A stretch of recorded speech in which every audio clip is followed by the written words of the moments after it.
भाजपचे माढ्याचे उमेदवार रणजितसिंह नाईक निंबाळकर सर आपल्यासोबत आहेत। खरं तर ते विद्यमान खासदार आहेत आणि त्यांना पुन्हा एकदा तिकीट जाहीर झाले। मात्र रामराजे नाईक निंबाळकर जे अजितदादा गटांचे नेते आहेत त्यांच्याकडून सातत्यानं विरोध होताना पाहायला मिळतो। मोहिते पाटलांनी देखील तीव्र विरोध केलेला आहे। बैठका झाल्या आपण देखील पाहिलं। आज सुद्धा फलटणमध्ये बैठक झालेली आहे। कसं पाहता या बैठकीकडे, काय आपली पहिली प्रतिक्रिया? सबको साथ लेके चलेंगे, सबका साथ, सबका विश्वास, सबका साथ।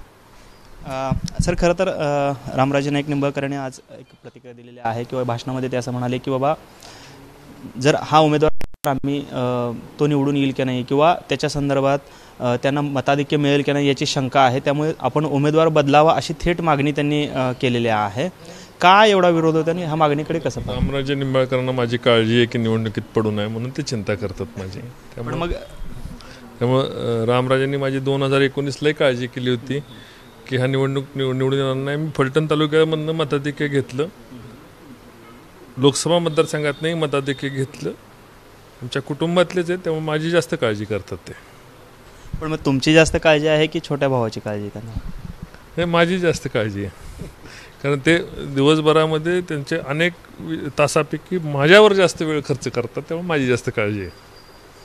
पण मग मोहिते पाटलांना देखील तुमची काळजी वाटू लागली का? म्हणजे एकंदरीत पाहता काल त्यांनी दौरा केला, बरोबर त्याच्या आधी बैठक घेतली। नाही, मोहिते पाटील आमच्या पक्षाचे नेते आहेत, आमचे ऋणानुबंध आहेत आणि एक आमच्या पक्षामधलं एक मोठं घर आहे, त्यामुळे मला त्यांचा सन्मान आहे। त्यामुळे मी त्यांच्या काळजीच्या विषयी माझे आज नो कमेंट आहेत। खरं तर रामराजे नाईक निंबाळकर असं देखील म्हणाले की केवळ जाहिरातबाजी करणारे हे नेते आहेत, खासदार आहेत। पालखी मार्ग असेल, नीरा भाटघरच्या धरणाचा विषय, हे सगळं मी केलं असं भासवतात। 4.5 वर्षानंतर ते समोर आले आणि आता सांगतात मी केलं। कुठेतरी त्यांनी या संदर्भावरून खंत व्यक्त केली आहे किंवा त्यांचा एक रोष होता की तुम्ही त्याचं श्रेय घेताय, पालखी मार्ग मी केला असं ते सांगता आहेत, असा देखील त्यांचा दावा आहे तुमच्या विरोधात। त्यामुळे यांना लोकांविषयी प्रेम नाही आहे तर केवळ जाहिरातबाजीमध्ये त्यांना रस आहे। मी यापूर्वी सांगितलं की विकास कामाचं सर्व श्रेय रामराजांना मी दिलेलं आहे आणि त्यामुळं त्यांनी उदास व्हायची काय कुठलीही कारण नाही। योग्य वेळ लागल्यास मी त्यांचा जाऊन सत्कारी करेल, त्यामुळे माझं श्रेय विकासामध्ये नाही आहे असं माझं मत आहे।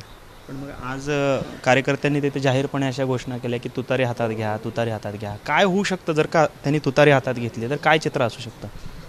तुतारी हातात घेतील का मला वाटत नाही, कारण तुतारी हातात घेतली ती ज्या अजितदादांनी त्यांना सहकार्य केले त्याच्याबरोबर सरळ सरळ गद्दारी करण्याचं काम रामराजे करू शकत नाहीत, कारण एकदा मला वाटत नाही करतील म्हणून असं काय।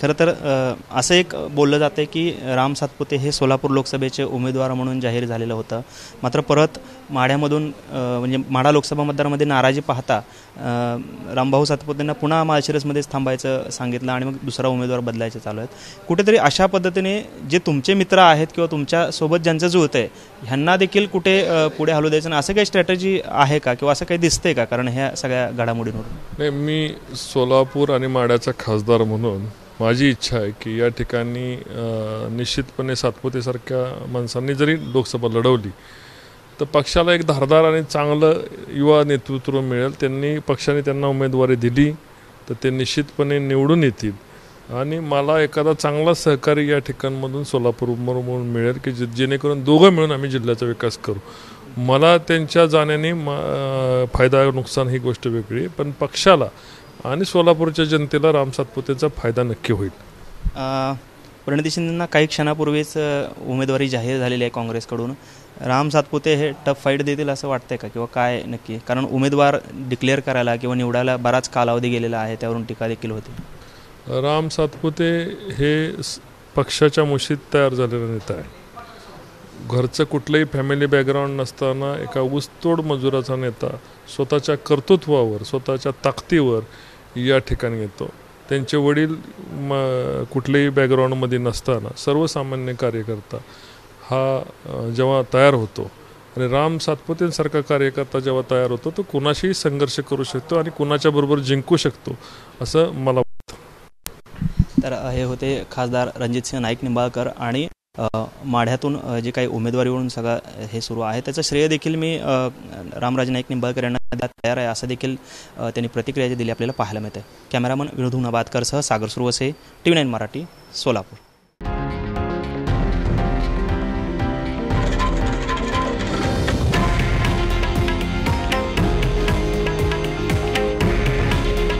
हे आहे देशातील नंबर 1 न्यूज नेटवर्क आणि आपण पाहत आहात TV9 मराठी. काळजी तुमची, हित महाराष्ट्राचं.